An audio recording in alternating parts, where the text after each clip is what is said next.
Now, we are also called, if we're going to see the life of Jesus Christ reproduced in us, if we're going to live a Christ-like life, which is the call of the kingdom, we are called to a life of giving. Of course, again, we understand that Jesus made it clear that giving and love are related.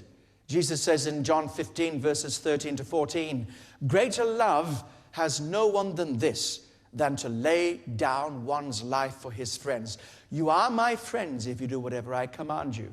Jesus said, no greater love is this than laying down your life for your friends. And that's exactly what Jesus did. He laid down his life for us. It was a demonstration of his love. The Son of God who loved me and gave himself for me.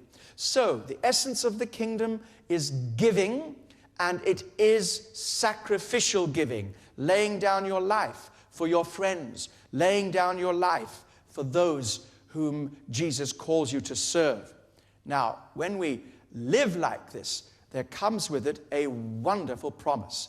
Jesus said, John 15, verse 16, "You did not choose me, but I chose you and appointed you that you should go and bear fruit, and that your fruit should remain, and that whatever you ask the Father in my name, that will he give you."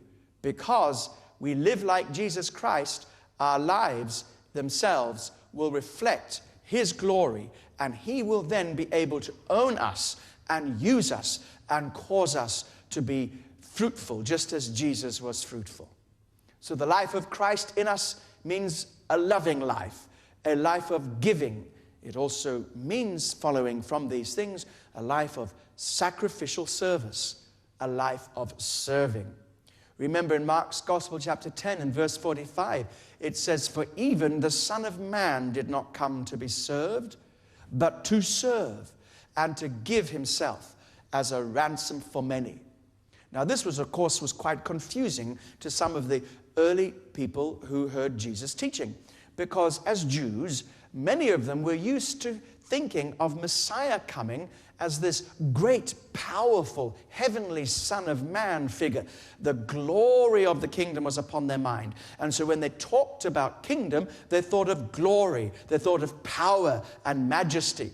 They didn't think of service, sacrificial service. They didn't think of the kind of service that would come from a slave. In Daniel 7, verses 13 to 14, we have the picture of the heavenly Son of Man, one who would be given dominion and glory and a kingdom, that all peoples, nations, and languages should serve him. His dominion was to be an everlasting dominion which shall not pass away, and his kingdom is the one that shall not be destroyed.